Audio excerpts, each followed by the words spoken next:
pamaso pa anthu lozunzika lovutika pamene dziko lathu ndilolemera kwambiri la chuma kwa chilengedwe chonse chimene chinali nacho dziko muno. Ndi dziko lolemera kwambiri koma vuto utsogoleri wathu umene takhala nawo mu zaka 60 makamaka 30 taliona ngatoka chifukwa tilibe nawo masomphenya olifuna dziko lisabwino.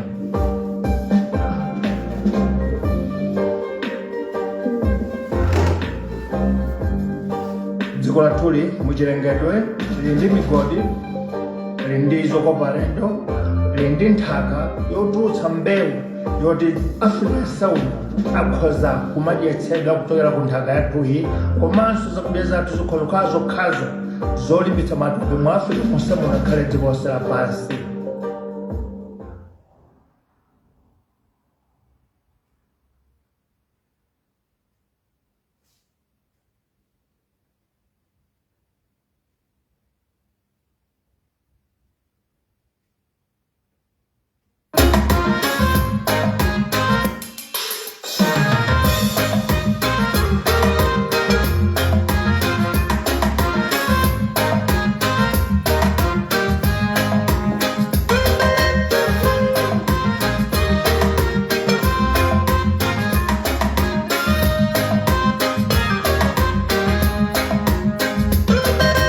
Muvi Wachilungamo wafika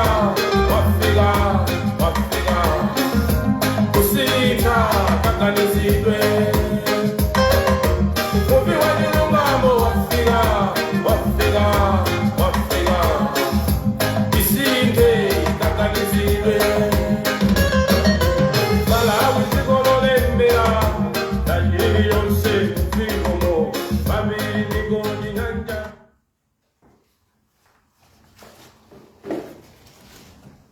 Tikupatseni moni Malawi titero kuti monire mwatandala muli mwachoma bwanji mwaswera bwanji tusindire tuswerere moni mwadokera tani mosewa Amalawi mtundu waukulu umene unaikwa kuja dziko lathu chifukwa cha umphawi ndi kutodwa. Tikupatseni moni kulikonse kumene muli moni. Ife a Muvi Wachilungamo Revolutionary Party chipani chathu chatsopano tabwera kuti ticheze nanu, tigawane nanu chifukwa dziko ili munthu mmodzi sangalikwanitse kulisintha ngati tonsefe sitingakhale ndi kuganiza kumodzi, kumaona zimodzi, kumasintha zinthu maganizidwe limodzi. Ndiye timabwera pano kuti tonsefe tiganize tiganize zosintha kuganizidwe kulimodzi, tisinthe meti mazionera zinthu limodzi, komanso tisinthe machitidwe a zinthu mene takhala tikuzichitira zaka 60 zapita, tisinthe machitidwe amenewo limodzi. Mpokhapo pamene dziko lathu ili lingadzaone masomphenya, mpokhapo dziko lathu ili lingadzayambe kuyambanso kuyenda mtunda wa chiyembekezo. Malawi lero lachisanu pa 28 Oktoba chaka cha 2023 tabwera ndi uje tikumauchula kuti tingane kuti pachimalawi tinene kuti ndithu ndi nthungo ya masomphenya komanso ya mkuntho. Pa Chingerezi kuti More Visionary Revolution. Ndi nthungo ya masomphenya komanso masomphenya akewo amkuntho sanguti masomphenya wamba ya koma mphepo ya mkuntho akavumbululu cholinga dziko lathu lisinthe tichoke pamene tilipa tipite pena. Pachifukwa icho tabweretsa mutu wa nkhani kuti dziko lathu lataya umunthu m'malo mwake lakhala dziko la umbanda la zigawenga kapenanso dziko lija maiko akuita amati Mafia state. Lakangati la umafia dziko lathu tsopano chifukwa chilichonse chikuchitika mchafunso kuti apa chachitika bwanji. Wasamvetsetsa kuti kodi chiyenda ngati dziko koma kuti chichayenda munjira ina, panali umbanda, panali ukhulugu, panali umafia, panali zina zake zikuchitika pamene palibe chikungochitika dziko lathu muno mwa umunthu unatha Pa Chingerezi poti kuti Malawi has lost its social fabric. It is now a criminal or mafia state. Pa Chingerezi pamene. Pa Chichewa umunthu wa dziko liwathawa. Lero yankhala dziko la uchigawenga la umbanda wina aliyense amachita kufuna kupanga kanthu akapanga pa zifukwa zoyipa. Chitsanzo ndikupatsani. Ngati ufuna kupita mu ofisi ya boma ine iliyonse kuti ukalande chithandizo upite ndi moyo wa umbanda kapena moyo wa katangale. Ugwiritse ntchito mphamvu ukaphe amene ali kumeneko ndiye upeza chimene ukufuna kapena ukapereke ndalama kuti ulande chimene ukufunacho. Za boma za dziko zinatha. Amalawi pamene patipangitsa ena afe kudzuka kuti ayi dziko lisamakhala lotaya umunthu wace, dziko libwerere kumene linali kapena lipitirize kupanga zatsopano. Pachifukwa icho timafuna tiyambe mote Amalawi. Nkhalamba zathu magogo athu amene anabadwa chakuma 1920 1919 mpaka 1940 amene ali moyo lero akudzilira mu mtima mwake kuti dziko ili lafika pamene pa dziko ili ndi limeneli. Komanso ife timfana onyezere chifukwa ife ndi anthu aku Africa kuno. Ngakhale mizimu yathu yogona makolo athu amene anagona sakukondwa kumene aliko kuti anyamata wa m'bado uwu waulalitali dziko. Pachifukwa icho sitidzakhala chete tiyene tikhalepo tiyankhule. Chifukwa dziko lathuli linkadziwika dziko la mtendere, zinkadziwika kuti dziko la bata, linkadziwika kuti ndi dziko lofunda kumene wina aliyense angachoke kwawo kakabwera madzozo dziko lathuli lotentha lofunda kokhalika. Lero kufunda kuti kunatha. Mwitano wa dziko lathuja unatha. Aliyense akamva dziko la Malawi mawu ake ndi abwino. Mupita dziko losauka lija kapena kupita ku dziko kuja kwa katangale. Akakhala kuti owandikana ngati ku Mozambique, ku Zambia, ku Tanzania amene kuti tikupita dziko lija likumapha adani awo kapena amene asakuwafunira zabwino. Mbiri yoyipa kwambiri. Monga dziko kumbuyoko tinkadandaula ndi ulamuliro wamphamvu uja timati dictator chikwanga muzipanda. Komatu Amalawi tinkalira kuti tidzachokemo mu nsinga izi za mphamvu zambiri zokupha anthu tichokemo. Ndipo mwa Mulungu tidatsonthapo nkubweretsa matipata. Ndipo ndinganenezi matipata Amalawi sanayembekeze kuti abwera nkumadzabwereza zimene tathawa zicho. Amayembekeza matipata abweretsa mtendere weniweni, Malawi ofunda uja apezeka. Mwatsoka iyo Malawi ofunda uja kulibe. Ndiye tikuyamba ndi masomphenyo oyamba. Masomphenyo oyamba lero pang'ono koma motsimikizirika ndithu. Miyambo yathu imene tinali nayo ya mtendere ija, ya ufulu ija, ya kutentha kufunda kwa Malawi kuja yathawiratu. Polemba wanolemba kuti pang'ono ikuthawa. Iya yathawiratu. Kulibenso lero Malawi wokoma uja kulibe, Malawi wofunda uja kulibe, Malawi uja wa mtendere kulibe. Chifukwa lero sitikudziwa kuti ndani angaphedwa madzulo ano usiku wa mawa. Sitikudziwa kuti ndani atadzuke mawa ali moyo. Chifukwa uchigawengawo wakhala ngati system mtsopano kuti ngakhale boma limangolekerera zichitika zimenezo. Masomphenya achiwiri monga takambira kuti amene bale chama 1920 1940 amene ali moyo azimene ali magogo athu lero ali odandaula kuti bora kuja kapena mbuyo muja bora chifukwa mmene muja sitimaona maphedwa a anthu amene akuphedwa. Sitimaona umphawi umene ukuchitika lero chifukwa lero ndi gogo yemwe amene amapatsidwa mwana ndalama chokera mtauni. Mgogo yemwe amene makolo anacho nkuphunzira kwambiri ali madirekta mtauni akutha kumva kuti zinthu zinadula. Chifukwa mwana uja akapereka chimapereka chija gogo akulephera kuti akatulutse mu nsalu mwache ndalama yoti ingagule zimene ankagula kumbuyako. Moyo watembenukiratu. Poyankhula nkumanena kuti chifukwa cha nkhondo ya ku Ukraine komanso chifukwa cha nkhondo kali cha matenda a COVID dziko latembenuka. Mayiko ena akakhala ndi 1000 akumatha kugula zitatu zinayi. Mozambique tikati ku Zambia ndese chilo 1000, ku Zambia 10 chilo 100, ku Zambia 100 kwacha ikugula zisanu, igula drink, igula bread, igula sugar, igula ufa 100 kwacha. Kwathu kuno 100 kwacha nkale kumpati mwana wa skulu salandira chifukwa sakagula chilichonse, sikukwana kugula sweet. Ndiye mkumandi kodi covid wafika umalayo kukakuno ku Zambia kulibe covid, sikunalibe covid. Kodi nkhondo ya Ukraine yakhudza malayo khayo, sinakhudza Zambia, sinakhudza South Africa, sinakhudza maiko ena. Ife mavuto athu akhodzokera bwanji? Ndiye pofuna kuti timasulane anthufe tisanambe kunena kuti chifukwa cha nkhondo ya Ukraine, tisanambe kuti chifukwa cha mavuto a covid, koma tinene kuti ndondomeko zathu ndi njira zathu zamayendetsedwe a dziko lathuli ndi amene ali wolephera olakwika chifukwa umphawi uwu wakhala ulipo. Covid asanabwere, mavuto awa akhala alipo, tena nkhondo ya Ukraine isanafike. Boma lija timadandaula, timalira, nchifukwa kudali chimkonzero chochiti chotse, chifukwa timadandaula. Boma ilinso lero ndiye limene lili yo lankira tsono kunyasa amalawi olirabe. Koma funso lodi zonse zipereka mavuto kuti chifukwa cha nkhondo ya ku Ukraine, chifukwa cha matenda a covid. Maiko ena akunzunzika, koma kakumakhala kena kachikoti nkoni kuti akakokha tipeza, akakokha kagwani kapezeka, ndalama yo iliko. Masomphenya achitatu, chikhalidwe chimenechi chikuchitika lero kumene achinyamata amene abadwa 1994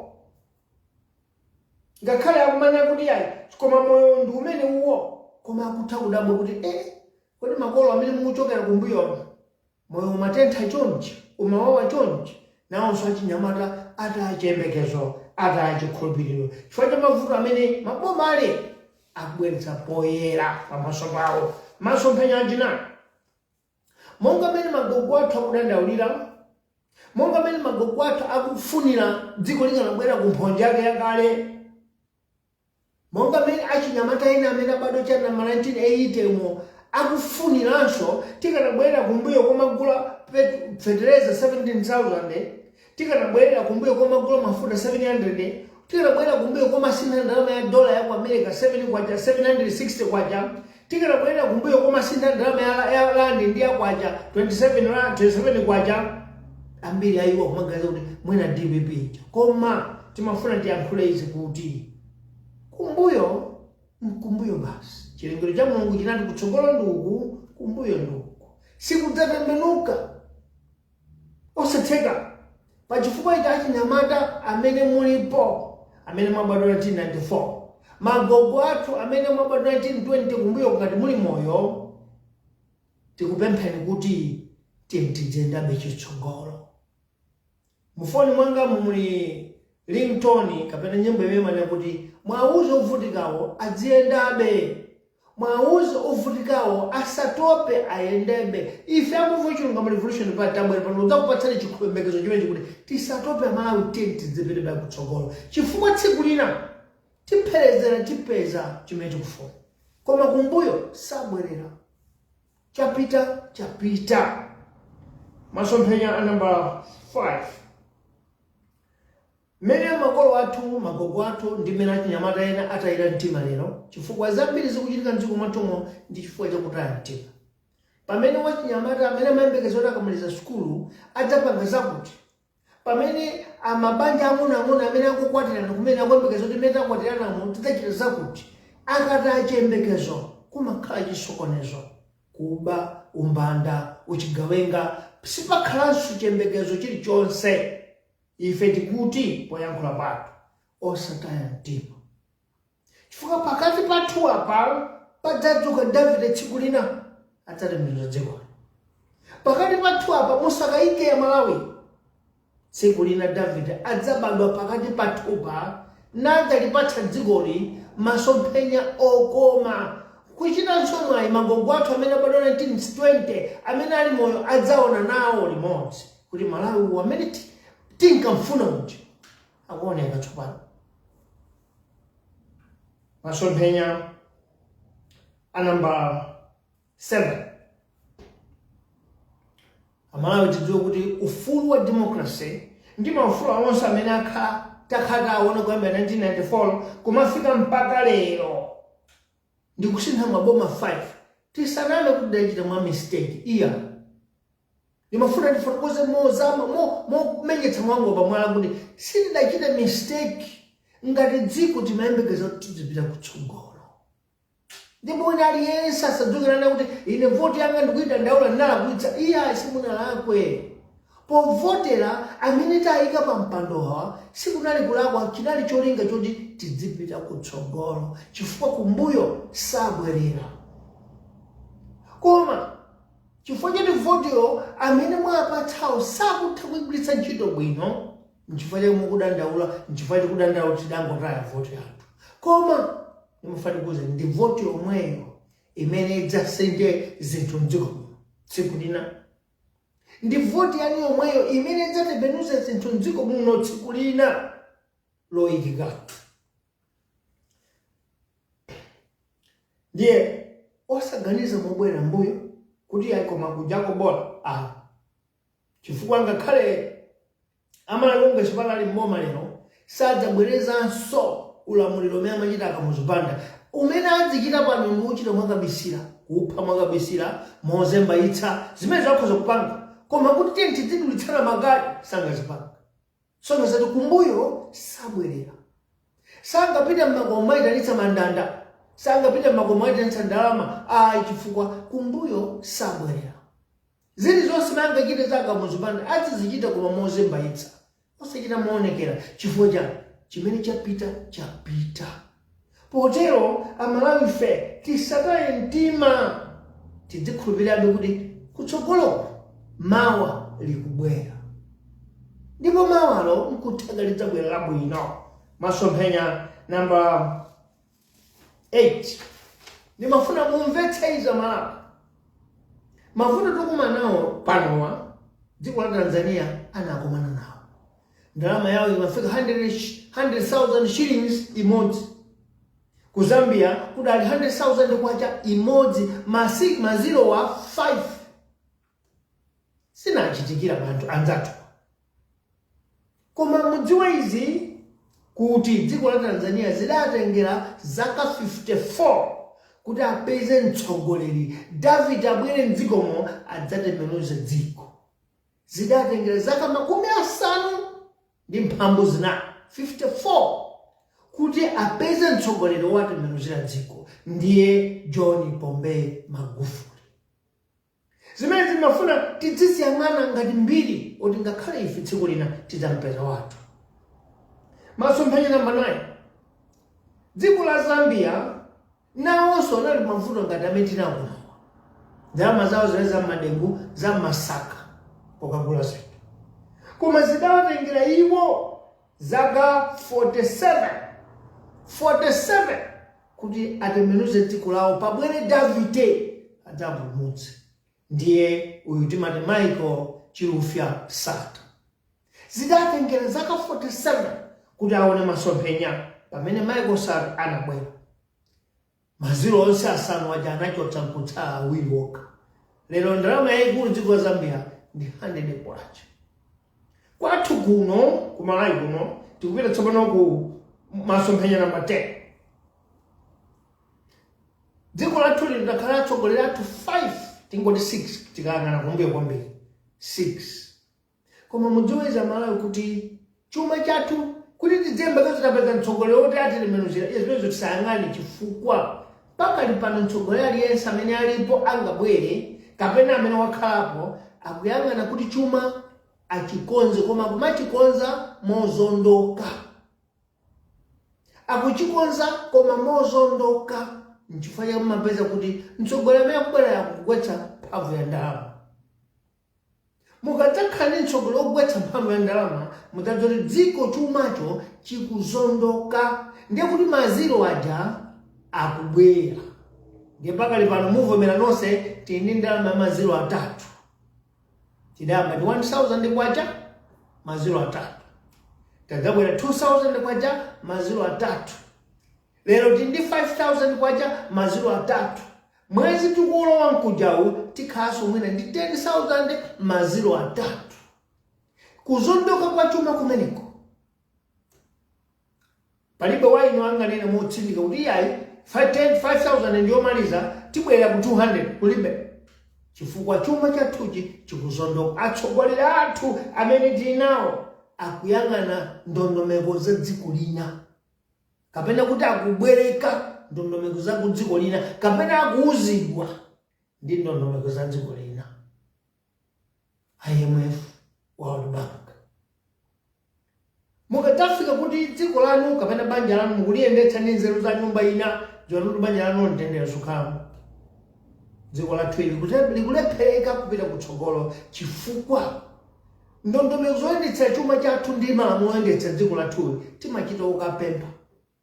N'chifukwa chake mudzapeza kuti mphamvu zonse kapena ndi manja onse kapena nthambi zonse za boma zonse zimayendetsa zikhalidwe zobwera. Nyumba yathu ya malamulo timayankhula kumene kuja ziyankhulo za ku England. Timayankhula ziyankhulo za ku England sitimayankhula chiyankhulo chathu kunkulu. Koma mavuto amene tifuna tiyankhulane dziko muno ndi amuno m'Malawi. Amene tifuna tiyang'anirewo ndi anthu am'Malawi. Tsopano tidziyankhula Chingerezi kodi ambuye anga ine ana ndi 20 amene abadwa 1930 adziwa kuti dziko likuyenda mwaiwo mwa ziyembekezo chawo. Ndimafuna ndiyankhule izi. Dziko la Zimbabwe parliament yawo amayankhula Chishona ngakhale Chindewere ngakhale Chikalanga. Dziko la Botswana parliament yawo amayankhula Chitswana, Chikalanga ngakhale Chifukutsi amajijani kachi Chifulutsi. Dziko la South Africa aliyense amayankhula chiyankhulo chake parliamentimo chifukwa akuyimirira anthu amene kumudziko amene ndi Amalawi kani ma South Africans adzika za dziko. Kwathu kuno timayankhula zoti adzimva King Charles ma British uko osati timve ife. Tikadzazindikira nkutsegula maso kuti tiye tiziyankhula zoti dziko lathu lino lidzithira mavuto a dziko limene ndimene tonsefe tidzakhale anthu opulumuka. Tikupita ku masomphenya namba 11. Dziko likadzakhala likukhulupirira malamulo ndi zilangizo za mayiko akunja kutuma chake tidziwire tonse kuti tikupita kudzenje kukagwa. Chifukwa Malawi alibe m'bale wake ku America, Malawi alibe m'bale wake ku Britain, Malawi alibe m'bale wake ku China kuko, Malawi alibe m'bale wake kuli konse. Ndi ifeyo aliwaka dzikoli ndipo kuti lipite kutsogolo ndi ifeyo kuti tigwetse ndi ifeyo koma osakatuza wina. Tikadzakhala tikukhulupirira kuti tikapempha tikakongola ndifo dziko lathu lili lokugwa. Lero tafika pomatsimikizira anthu amapingo kuti adzilengeza adzilalika m'machalichi mwawo dziko lathu silingatukuke ndilosauka limene limagulitsa. Yakhanga tsopano uthenga wa Bible pamene uthenga umene ndi kulakwira nzika za dziko. Simungauze anthu kuti nkhaita khani mfumu yetu wanji siyangatisintire zifo dziko lathu siligulitsa kale. Limafuna litikugulitsa popanda zoti ni mupange. Mesa inu mudzuke mupangepo china chache. Inu mudzuke mupange china chache chidzigulitsa kunjapo. Mmene achitira nzanu.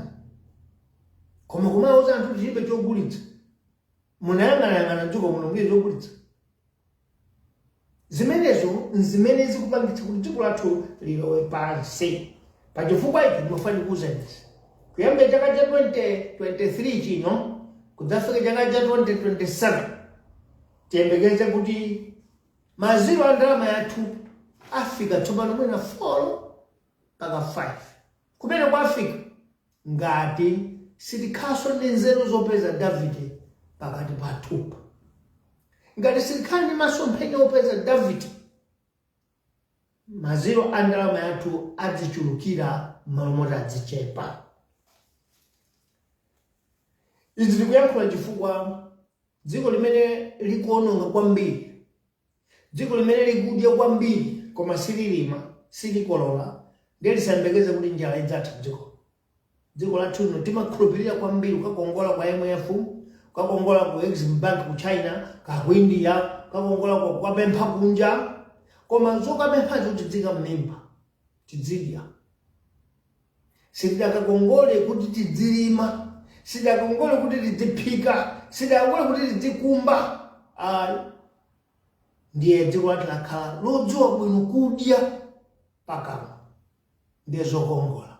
Lero cheni chili apa, unyoli pakhosi, kusowa mapomedwe, kufika kuti zina za izo zimene timayendetsa mdziko mwathu muno ngati zogwiritsa ntchito ngati zakudya ngati mafuta kulibe, ndalama yogulira tilibe, chifukwa chakuyika kwambiri pakamwa. M'malo moti tikanaganiza kuti tisadye kwambiri koma titulutse zochuluka.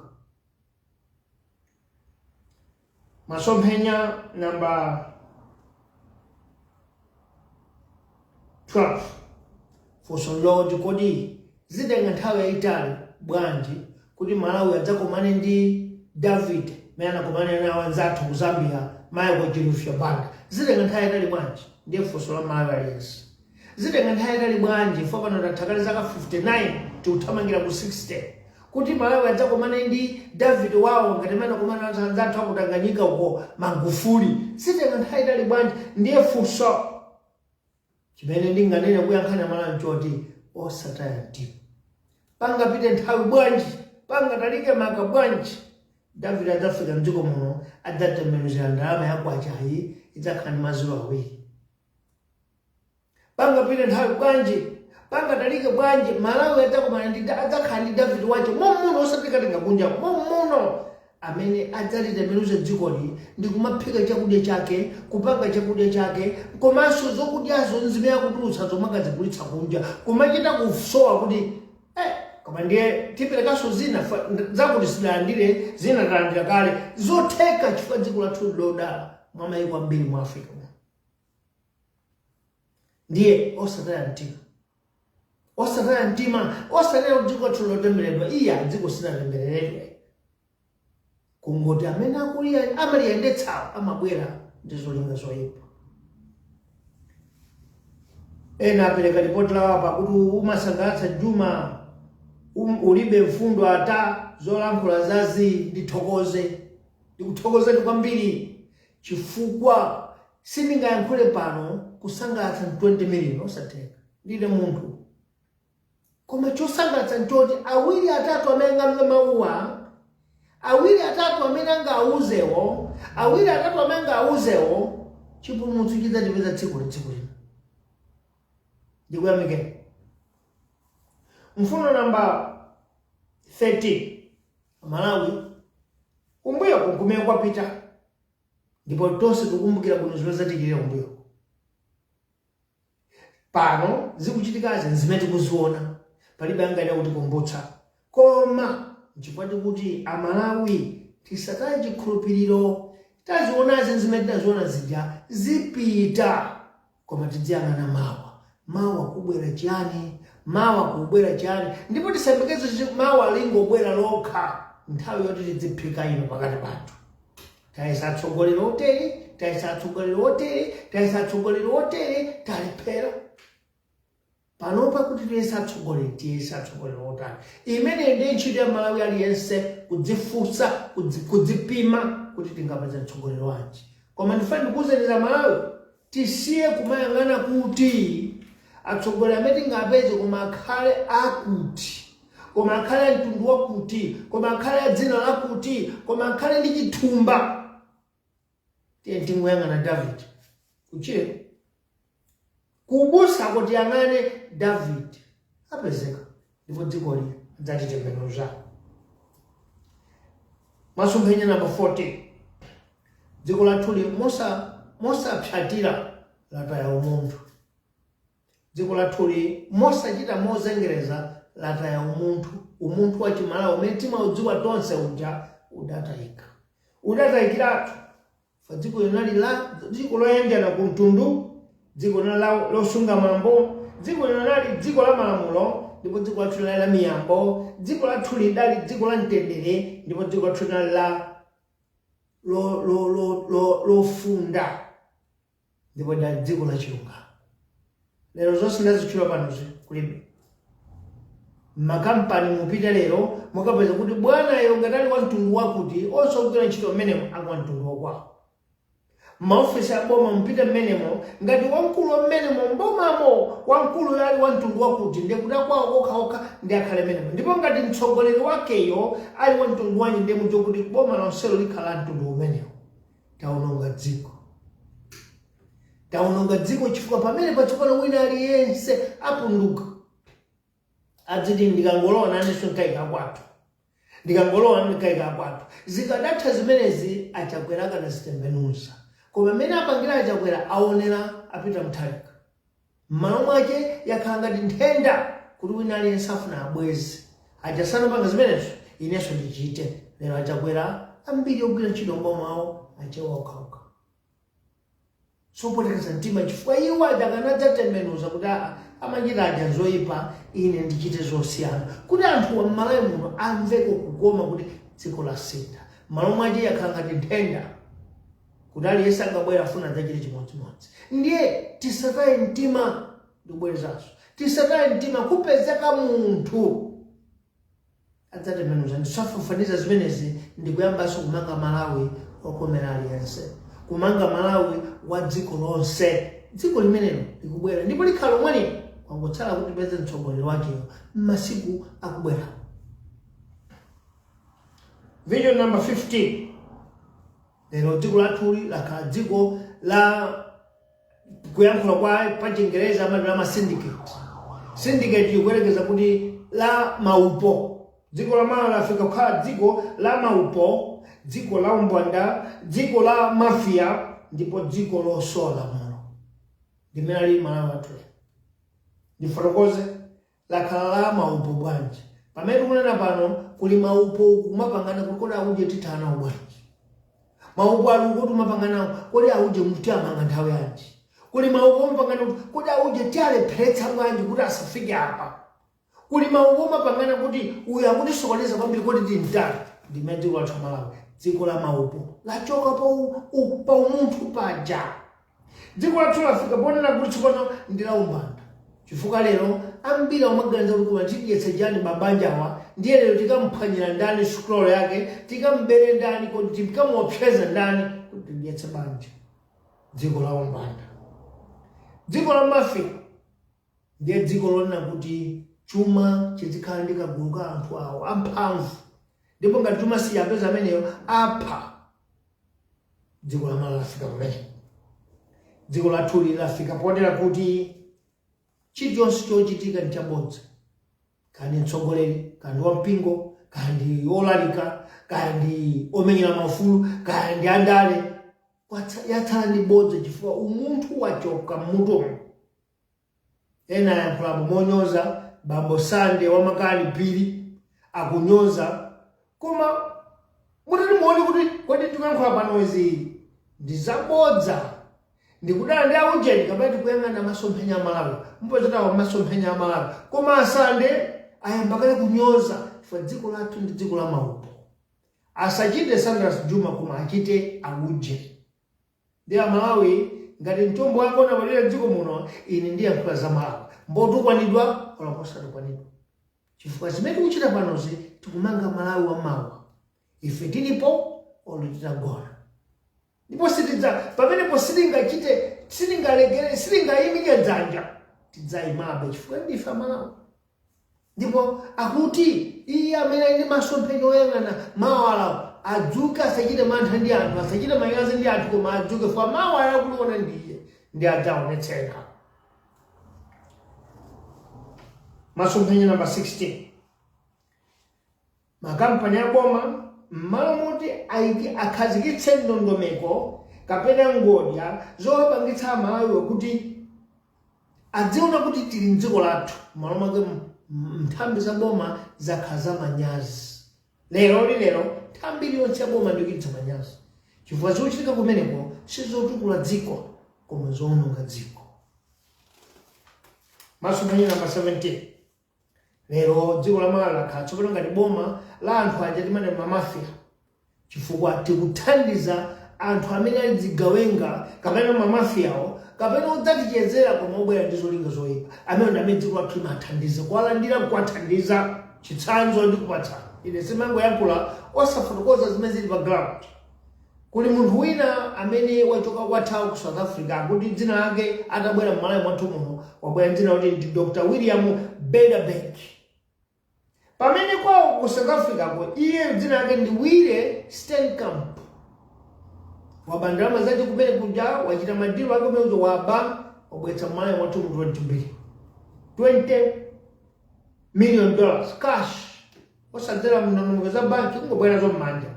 Dziko lathuli kuti munthu nthambi za boma nzonongeka zamulandira nkupatsa passport ya dziko kuti ndinunzika koma obweredzana ndiye asande muti amfula kuti ndikuyankhula za madzera mfuno pano. Kodi amuchita madzera mfuno ndani? Munthu ameneyu wabera anthu aku South Africa ndi njira zake zobera zakuti ponzi akuti gulu kuti ziponze ka ku South Africa uko amauza anthu azisonkha ndalama zimene wazitolera obwanazo kumalawi. Nthambi za boma immigration, nthambi za boma DC wakwanitsa kumpatsa passport ndunzika munthu ameneyo ndi kutsegula mabizinesi ake ndiye wachita chibale ndi ajati kuti maupo syndicates kumene ena kugula magari mutapo mwamba kwambiri 2 million kwacha Land Cruiser VX. Dziko loti likuthandiza zigawenga, dziko loti likuthandiza anthu oyipa malo moti liyime pa chilungamo. Vision masomphenya namba 80. Lero dziko lathu lilibe lamulo, dziko lathu likuphwanya lamulo nchinthu chonyaditsa. Dziko lathu litsopano lafika kukhanga tsopano kumene amaberekera mavuto pa Chingereza amati breeding ground. Yakanga dziko loti anthu opanga zoyipawo adzikhala muno adzikira mazira kuti zoyipa zipitirire. Ndipo malandi pemphe ndi fotokozezi ngati siti yang'ana mozama dziko lathu likhala ndi chimpwirikiti cha nkhondo chifukwa amene tikuwayitanawo bwera ndi zawo, amene tikuwasekererawo ali nzoyipa komanso akutsatidwa mekwako.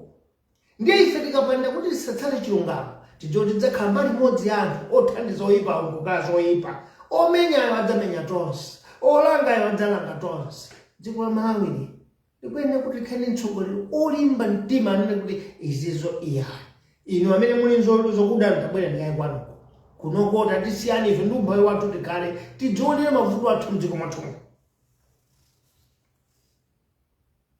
Vision ya namba 19. Lero dziko la Malawi mosakayikira lili pakati posakasaka, kuyang'ana makwalalamu, kuyang'ana matanthwemu, kuyang'ana madambomu, kuyang'ana mmedzimu, malocation mkuti kodi David timtenga kuti 2025 tinkhazika pampano. Ndiye njala imene ili pa Malawi lero.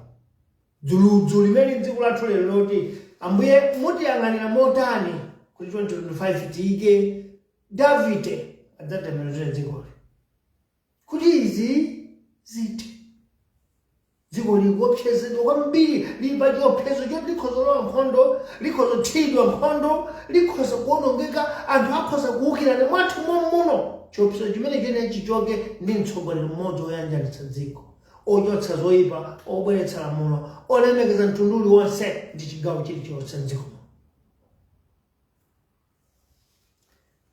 Masomphenya namba 20. Pamene tili pa ludzu loyang'ana kuti kodi atitsogolere ndani, imafuna yankhulezi tisayang'ane anthu ophunzira, tisayang'ane anthu osaphunzira, tiyang'ane amene ali ndi kuthekera. Munimvetse pamene tisayang'ane ophunzira kuti awa chifukwa ali ndi maphunziro otere, tisayang'ane osaphunzira kuti fawa ndi mbuli motere. Iya tiyang'ane kuti ndani mwa anthu amenewa ali ndi nthumbo, ali ndi moyo kuti akhoza kulemeza dziko, ameneyo akhale mtsogoleri. Masomphenya namba 21.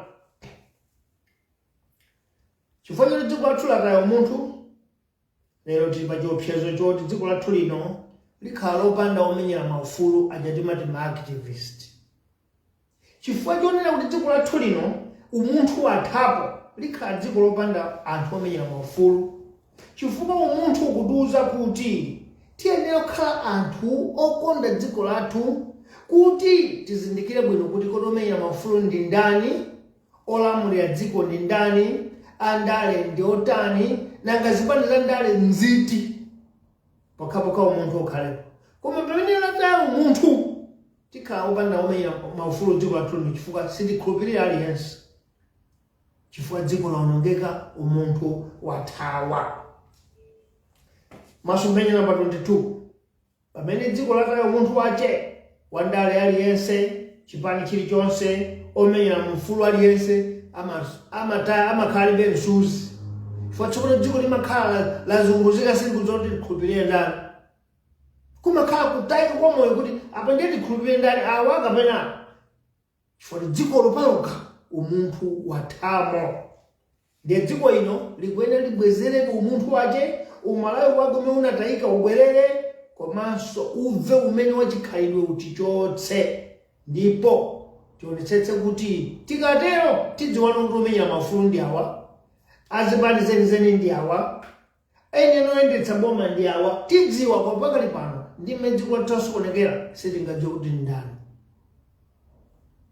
Movie number 23 kapena kuti tidziwe kuti masomphenya number 23 ife ngati chipani chatsopano chimene chikubwera ndi mphepo ya mkuntho tikubwera kuti tidzabweretse dziko la mwambo, la chikhalidwe, la ulemu, komanso la lamulo. Zimenezo zimene tikufuna tibwere nazo kuti nsalu yake imene timayidziwa ya Malawi ija ibwererepo kumene tikuyidziwayo ndi kuyikulitsanso kuti ikule. Ndipo ndi chikhulupiriro kuti khalidwe limene likadzakhazikika tidzadziwa omenyera maufulu ndi awo, omenyera maufulu ndi awo, akuba ndi awo, awo akufuna dzina chabe kuti apeze ndalama, tidzazindikira chifukwa cha khalidwe. Koma pakali pano nkovuta kudziwa chifukwa dziko laonongeka lawola. Masomphenya namba 24 kuyambira chaka cha 2019 kufika 2020 chisankho chisanabwere dziko la Malawi lidakhala ndi chisomo chokhala ndi omenyera maufulu amene anakhala ngati mavu anali pamodzi. Ndiye bungwe lija la HRDC umene linayi kudala chifukwa dziko limadziwa kupita kwakuti tidali ndi omenyera ufulu kaonse ochuluka umali ngati mavu ali pamodzi ngati njuchi. Tsoka ilo pamene tikuyang'ana mphepo ya mkuntho kuti Malawi timtembe muze kavumbulu alowa chotse zonse zonyansazi amene timayembekeza kuti akhala otimenyera maufulu athu lero, chimpwirikiti chalowa. Chimpwirikiti chalowa ndipo ili ndi tsoka chifukwa pamene tikupita ku chisankho cha 2025 tinene okhala ndi omenyera maufulu oyanjana, ogwirana, amodzi kuti athandize mmene athandizira ena aja mbuyo kuti kubwere boma lenileni labwino loti dzatembenuza zonsezi. Koma ndikuwuzaniza Malawi tisatose dzala wina aliyense omenyera ufulu, titose dzala njira ndi ndondomeko umene boma lakhazikitsirira imene yatikuti system yabwera ndi chikhalidwe choyipa ndi mpeni wakuthwa mbali zonse ziwiri. Boma limene lilipo limene linayenera kubwera ndi chikhalidwe choti anthu tisakhale akapolo a ndalama, koma tidzidziwe kuti ndife anthu, ladzabweretsa mpeni okuthwa kuwiri kumene lero wina aliyense wakhala akapolo a ndalama ndiye pofuna kuti adi akupeza ndalama umunthu wathawa. Chilingaliro chenicheni chofuna kuti mafuna tichiti chako chathawa chifukwa ayenera kuti akamachita zinthu apezeke nakachi. System yaononga anthu ena ngoti awawa ayenera kukhala omenyera maufulu ndithu.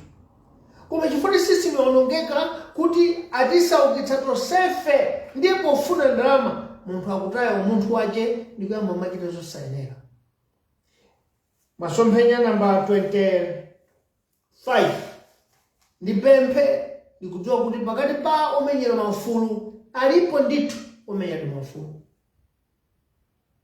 Pakati pa omenyera maufulu ena chifukwa cha system imene ilipo aonongeka, avulala ndi anthu okonda ndalama. Koma ndimafuna ndikupempheni kuti chisankho cha 2025 chikufuna anthu omenyera maufulu oyanjana ogwirizana amodzi kuti nkhondo yobweretsa boma latsopano, nkhondo yobweretsa kusintha Malawiyu isakhale yovuta. Pachifukwa ichi ndimandipempha kuti Malawiyu akufunano gulu lomenyera ufulu latsopano, koma latsopanolo liyanjanitsa magulu ena onse abwere pamodzi khale amulera imodzi mmene inalili HRDC, Human Rights Defenders Coalition. Ife amuvi tikukupatsani dzina, takhazikitsani gulu latsopano, mwina mulitchule kuti Federated Human Rights Institution, kapena nditu mulitchule dzina lililonse mungatchule, koma ikhale kuti onse omenyera maufulu mwabwera pamodzi kuti Malawiyu tikwanitse kamvuluvulu osetsa zonyasa zachitika zaka 1659. Mudziwe izi zamera mizu, zakhazikika, sikhala chapafupi kuchotsa. Popanda inu omenyera maufulu, fo inu omenyera maufulu ndinu amene mumagwira ntchito nthawi iliyonse, simudikira nthawi ya kampeni, mumagwira ntchito nthawi iliyonse. Ndiye tikukhulupirireni inu, koma tikukhulupirireni muno omenyera maufulu. Potero wina aliyense akhale pansi adzifunse mchikumumtima mwace kuti kodi ine ndinomenyera ufuludi?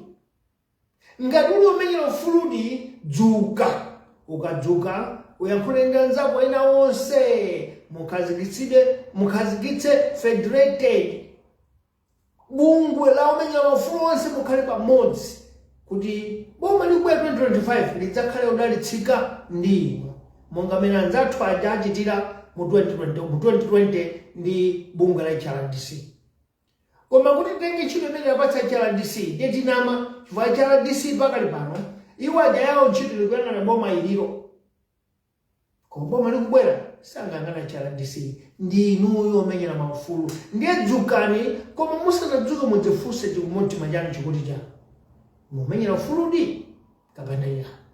Ife amuvi tikanakondwa inu mudzuke ndipo mukatenge ina ndiye anyuwani mukhalepo kuti tiyambe ntchito iyi yosesa Malawiyu kuti 2025 tikhale ndi boma latsopano la masomphenya komanso la kamvuluvulu, kuti zambiri zizichoke, makokezi onse amene aononga dziko tichotse, likhale dziko loti likuyambanso. Mwina kutheka ikhozokhala nthawi yoti kutha kwa zaka 59 tipeza Magufuli wathu, kutha kwa zaka 59 tipezako Chilufya wathu, Mayi Konsata. Kutheka chifukwa ngati Zambia inapeza wawo, Tanzania ipeza wawo, Malawi ili pafupi. Koma zichitika izi chonsefe titagwirana manja. Ndiye ndikupempheni akuluakulu omenyera maufulu kuti taupezeni mtima, muupeze mtima, ndiye mudzifunse. Pansi pa mtima mudzifunse kuti kodi chikumumtima chanu chikuti chani, ndinomenyera ufuludi? Ngati muli otero, dzukani musachite ulesi. Komano khazikitsani imodzi mmene anachita anzathu aja. Kokaniyawo mukhale pamodzi, mukhazikitse federation ya anthu omenyera maufulu. Tikatero kutsogolo nkowala, tikatero Malawi wa omuyembekezera uja akhoza kubwera. Munali ndi ine Bantu Sanders Juma. Ndimasangalala kwambiri ndikamanyozedwa, chifukwa kulibe wina aliyense ngakhale Yesu Khristu, ngakhale Muhammad, ngakhale mipingo, ngakhale atsogoleri samalemekezedwa. Koma ngati ukuyankhula chilungamo, mtima wako ukuwuza kuti zimene ukuyankhula zizoona, kumamva koma pamenepo osamva koma zimene anthu akuchita. Ndikupemphaninso nanu omenyera maufulu mukhale ngati Bantu Sanders Juma, anthu atukwane koma osasiya ntchito imukutani mukugwira ngati muli omenyera maufulu. Chifukwa amene anabwera kuyo adzagwira ntchito yakudiyo saopa, pali mwambi uja amatokota kwa mphenzi saopa kung'anira.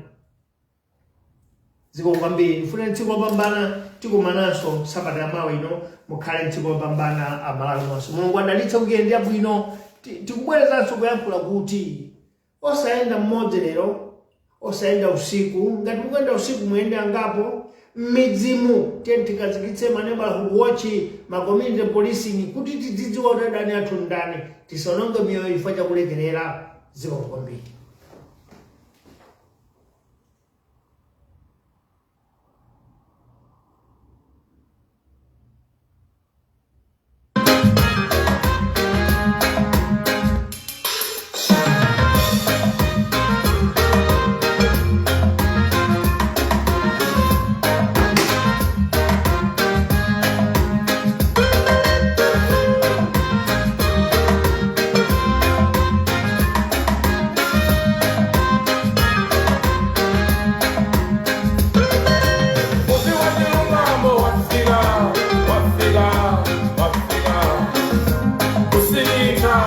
Sintakanisitwe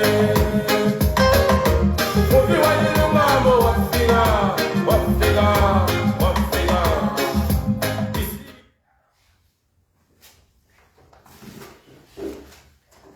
Monire mwandandalauli mweuli mwachoma bwanje mwaswera bwanje muli bwanje tusindire uli tuswerere uli mwadokera tani moseliwa. In our 29th district, let me greet you all in the languages that you speak over there. Fellow citizens, today we are always in continuation of coming with our new bulletin, which we call More Visionary Revolution of the Utopian Philosophy. More Visionary Revolution is coming from the Utopian doctrine. I explained that last week. I think all of you understand what it means. Today, Friday 23rd, October 2023, we are back as a new political foundation on the block of our country. Our topic today is Malawi has lost its social fabric. It is now a criminal or mafia state. This is what Malawi has become. Our great-parents, great-grandparents, those who are alive, born in the 1920s to maybe 1940s, are adamant today and wondering where this country is heading to. Those are the question marks our grandparents are asking. A country that was known as a peaceful, lovely, and friendly nation has lost it all, completely lost it all. Malawi used to be known as a warm heart of Africa. Used, not now, before, it was a warm heart of Africa. As a country, we used to complain over dictatorship and autocracy of one-party state. We were sure that when the country is freed and democratized, this country will be a paradise, because our people had a culture and tradition of being friendly and warm. Above everything else, we were a nation of peace. That is what gave us hope, because this country was very unique in everything. The type of people, the warmth of the country, the friendliness that we had, but we have lost all that. We start with our vision. Vision number one, slowly and sure. That's what I wrote on the paper, but I can say speedily, not slowly, but by speed. The tradition of peace, the warmth of our country, and the friendliness that we had has started disappearing. It's now disappearing. Vision number two. Those who were born in the 1920s and 40s feel dictatorship and autocracy were the best rule because of the people, or because of the peace, the warmth and friendliness the country had. We cannot blame them, because that's what they know. Vision number three, this same mentality is happening today when born frees and Democrats see no difference or face extraordinary hardships in the present governments. Our youth today, they are so feeling it. The hardship that they face, they say, no. Is this a country? Because today you can finish your education, you will never be employed. Today you can have a talent of whatever, but it will not pay you anything. Instead, educated and uneducated, we are all suffering together. That's the hardships in the free world. That's the hardships in a democratized nation. Vision number four. Just as our grandparents feel and adore the period of Kamuzbanda, thinking that that time the country was better off, worth returning to, there are some who remember buying fertilizer, 17,000 kwacha, fuel, 700 kwacha, and exchange rate of US dollar, 760 kwacha, South African rand, 27 kwacha, under DPP, and they think of getting back to the rule of DPP under the same torchbearer. There are some people who feel because it was better off. That's what they think. Vision number five. Malawians from the likes of our grandparents and the young ones may feel and think of going back, mainly because they have lost hope in the future. Why everybody wants to turn back? It's because the future has no hope. There's no light at the end of the tunnel. But we have come to tell you that no one has ever gone back. We were born and we keep on growing. We keep on facing the future with whatever challenges. Therefore, past is what is gone. Present is what we have. But there's a future tomorrow that all of us must be geared to face. For better, for worse. But the future must be faced. Therefore, no going back. Let's keep on going forward.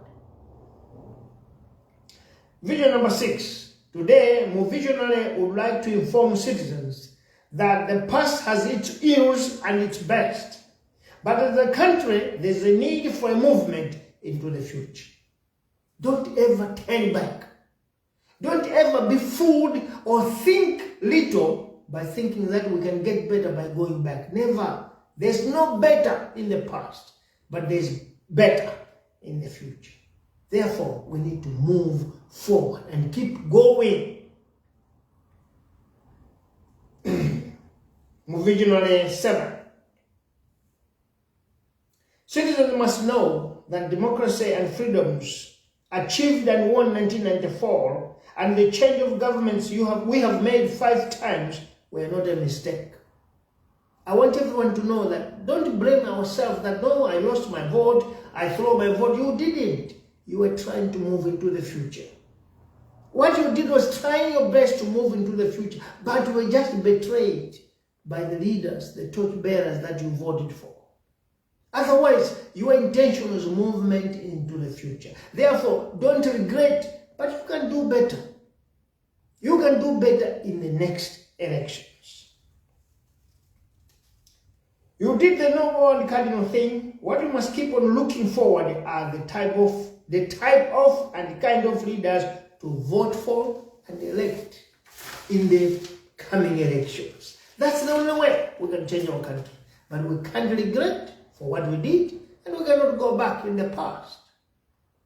Vision number 8. I want you to know and listen carefully, because this, what we are facing here, other nations face the same. It took Tanzania 54 years to find a transformative and development-oriented president. Let me repeat that. It took the Republic of Tanzania 54 years to find a transformative and development-oriented president. 54 years. Today, Tanzania is a model of development. Tanzania didn't look back. They continued looking forward and facing, moving into the future. That's what Tanzania did. That's not maybe you can say, no, it was by emergency or an accident. No, Zambia did the same. Vision number 9. The people of Zambia did not lose hope after the death of its president, Levi Mwanawasa. In 2011, came a new person, Michael Chirufya-Sata, who from nowhere brought transformation in Zambia that saw the country rebasing its currency of 6 zeros or 5 zeros into 2. It took Zambia 47 years for Zambia to find a visionary leader of transformation. Therefore, we as a country, let's not lose hope. We are on the right step. We are getting there. We may have a visionary leader in 2025 because it took Tanzania 54 years. It took Zambia 47 years. Perhaps it may take Malawi 60 years. Who knows? It is just our vote that can determine that. Vision number 10. This country has had leaders that have done the best they could but failed to transform or resuscitate the economy, where our currency is on speed of falling with 3 zeros. Let me repeat that one. This country has had leaders that have done whatever they could, but they have failed to transform this country or to resuscitate our economy.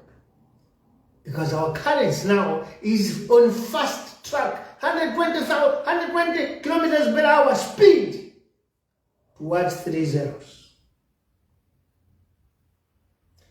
There are no indications that the present leaders will transform our economy, because as we write, they are dancing to the tune of IMF, World Bank policies, telling them to devalue our currency. Let me tell you, Zambia went through the same path, Tanzania went the same path when they were told, devalue your currency, and they continued. You know what happened?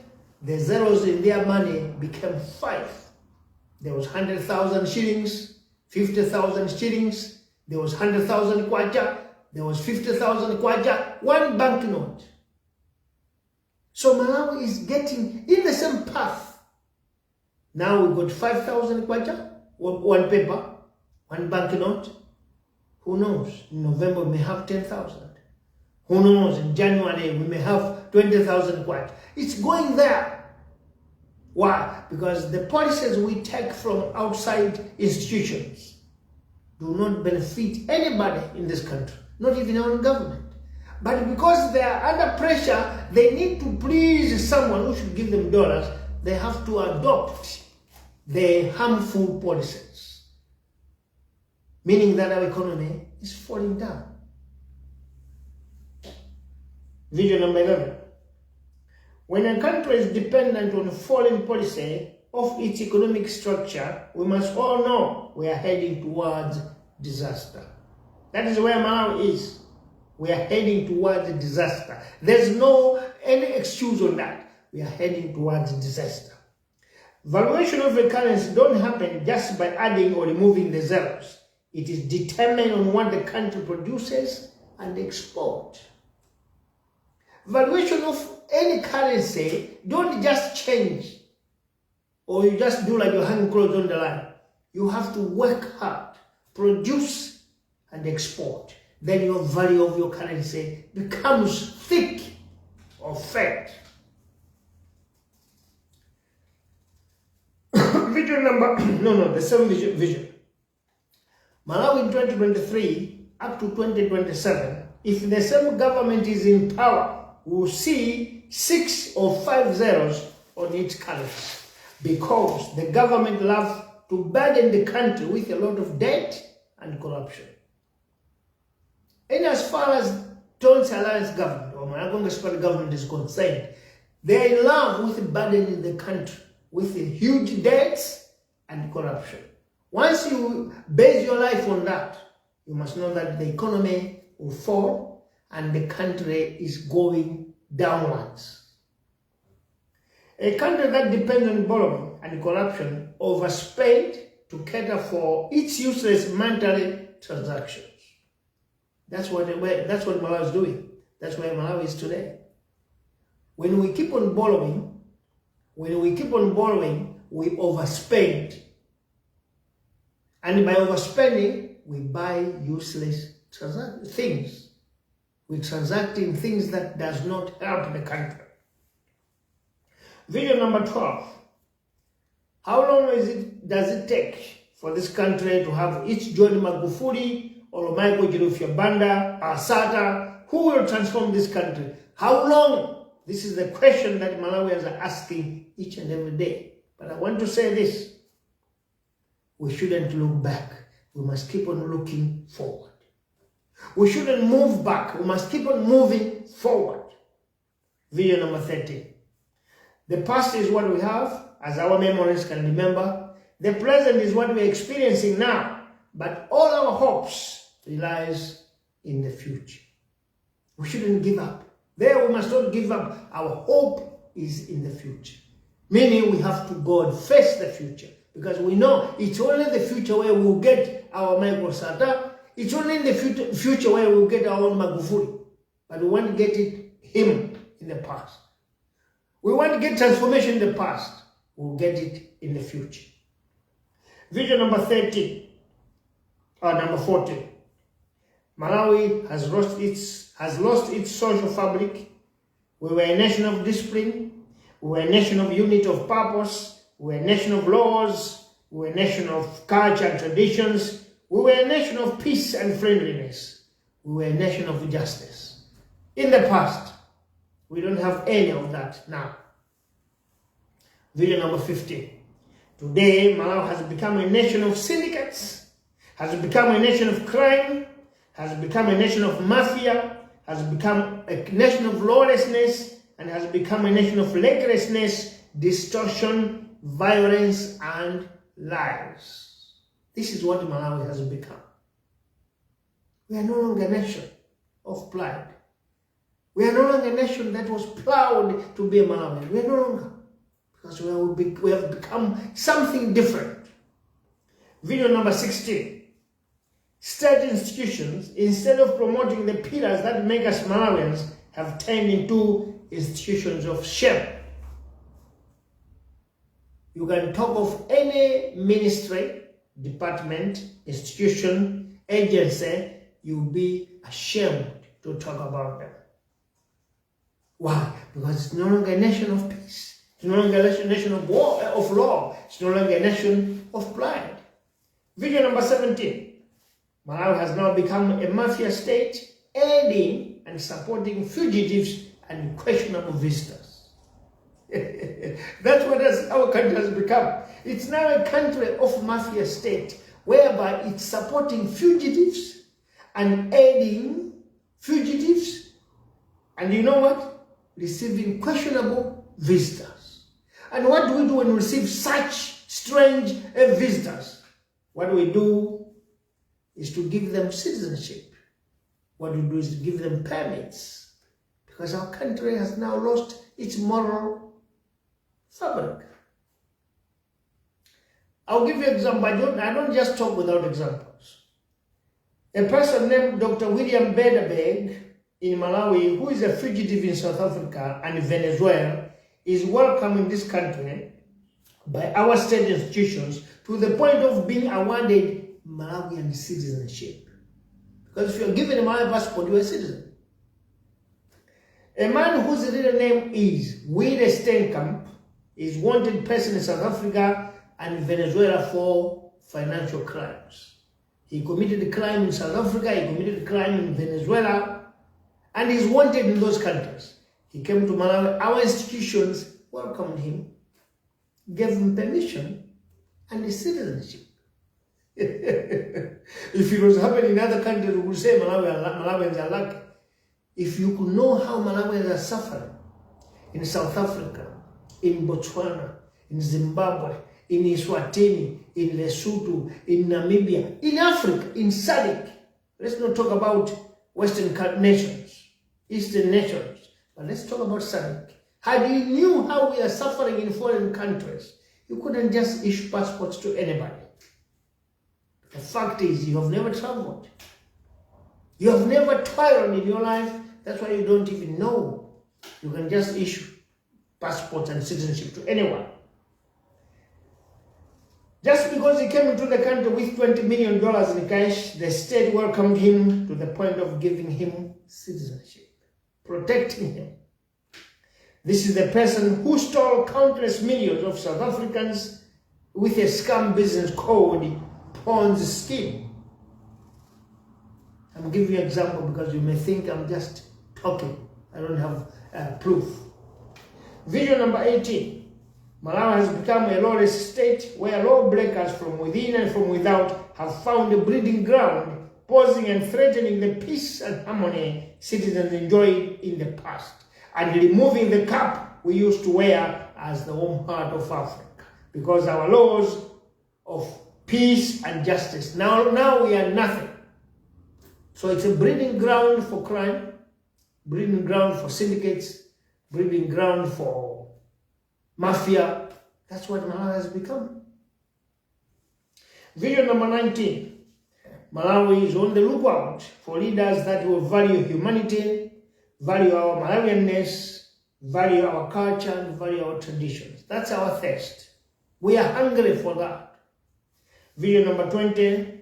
Malawi is not thirsty for an educated leader, neither is it thirsty for illiterate leader, this country is looking for a leader who is able and can withstand the current system and do away with it. I'll repeat that 2 times. 1, Malawi is not thirsty for an educated leader. It is not thirsty for an illiterate leader. This country is looking for a leader who is able and can withstand the current system and do away with it. That's the type of leaders Malawi is looking for. I'll repeat again. I want us to hear. Malawi is not thirsty for an educated leader. Neither is it thirsty for an illiterate leader. This country is looking for a leader who is able and can withstand the current system and do away with it. That's the president we want in 2025. And you know what? You're talking to one. Vision number 21. Because our country has not lost its moral obligation, there is a threat that soon this country will have no activists. Just because we have lost morality, just because the social fabric has been lost, soon we will not have any activists in this country. Moral obligation identifies who are true leaders and defines true activists. Moral obligation. Vision 22. When a nation loses its social fabric, each and every politician, each and every political party, each and every activist loses credibility. And you will agree with me, because today we don't trust anybody. In the political arena, no one is trusted. In activist arena, no one is trusted. We don't know who is an activist, a true one, and we don't know who is a true politician. Why? Because our country has lost its morality.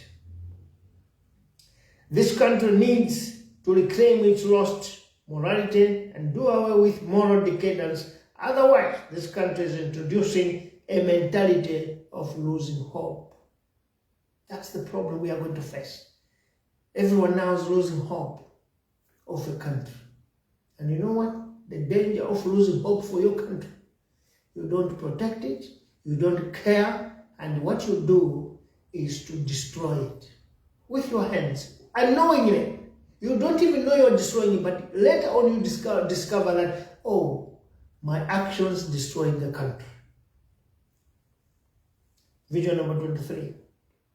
As a Muvi Wachilungamo Revolutionary Party, we are coming to restore, to reclaim, and return back the lost social fabric, so that there must be a difference between true and false leaders, true and false politicians. We are coming to restore that identity, so that we must know who are true leaders and who are false leaders, who are true activists and who are false activists. We are coming in to do that. We are certain with this new mentality, we'll be able to identify and know who are true activists and who are false activists. We just need to plant a new mentality in the country. Vision number 24. The period leading to 2019 up to 2020 elections was a graced period because activists were a united force.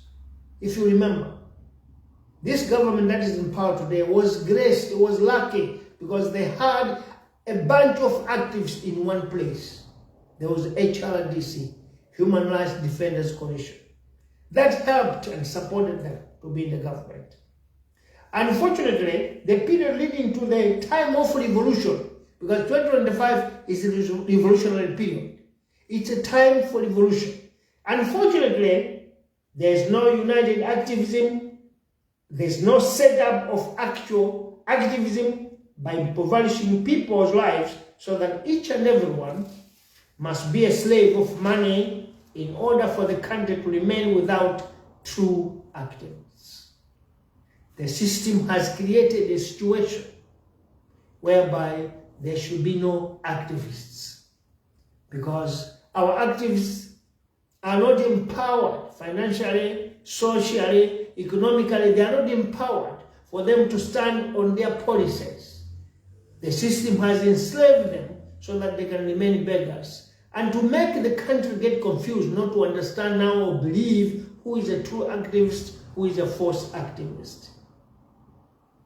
In the Seventh Republic, activists will be empowered so that when they stand on the podium, when they stand in the streets, it must be reasonable and something that is important to the country and the people. Vision 25. It is our appeal to all existing and upcoming activists to know that a country without activists turns into police state. I'm talking to you, activists. I will not mention your names. I'm talking to you, activists, that a nation that has got no activists turns into a police state. So your existence is very paramount, supreme. Therefore, I urge you all to sweep your homes, fix your houses, so that you remain true activists. In addition, I want to say something that's Vision 26. Malawi needs a new breed of activists that will stand for the revolution, not for politicians. You need to stand for the revolution that is coming. We therefore call upon those who feel that they are truly activists to show their true color and join hands with everyone and all citizens so that we see Revolutionary Human Rights Federation. Because our friends or others, they created HRDC. It's time for you now to create your own Revolutionary Human Rights Federation. You can name it like that, it's up to you. So that the elections of 2025 must bear true meaning to the country and its citizens. Without you, without you, elections of 2025, there will be no revolution. But this country needs revolution, and its time is 2025. But it will happen with you as activists. So, bring your house to order, make your house in order, and coalesce each and every freedom fighter. Come together, form a federation of freedom fighters. Because this country is now going under revolution, and it will happen with you.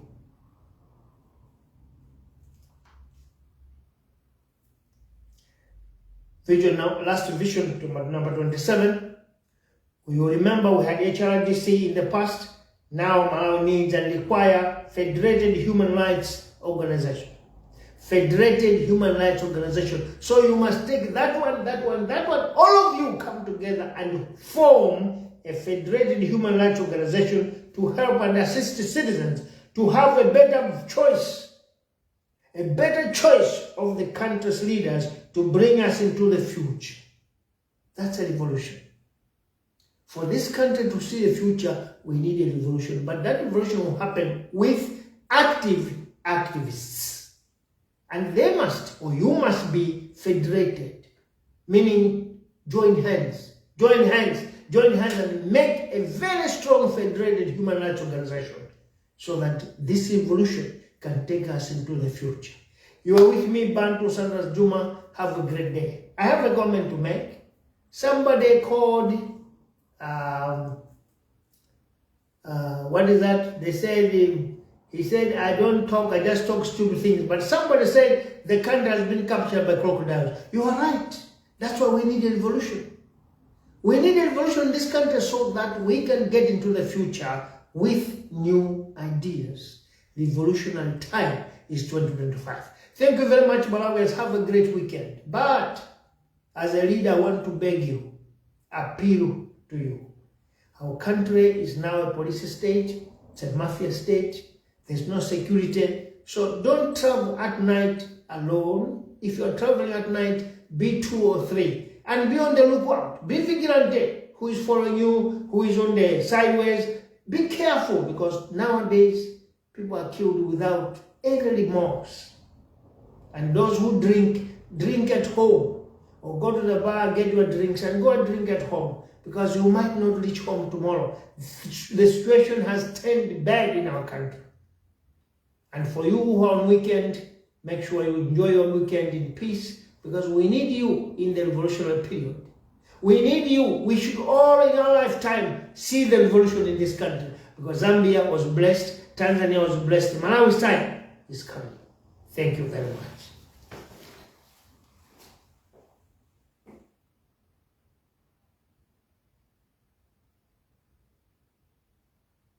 Mira, chico, você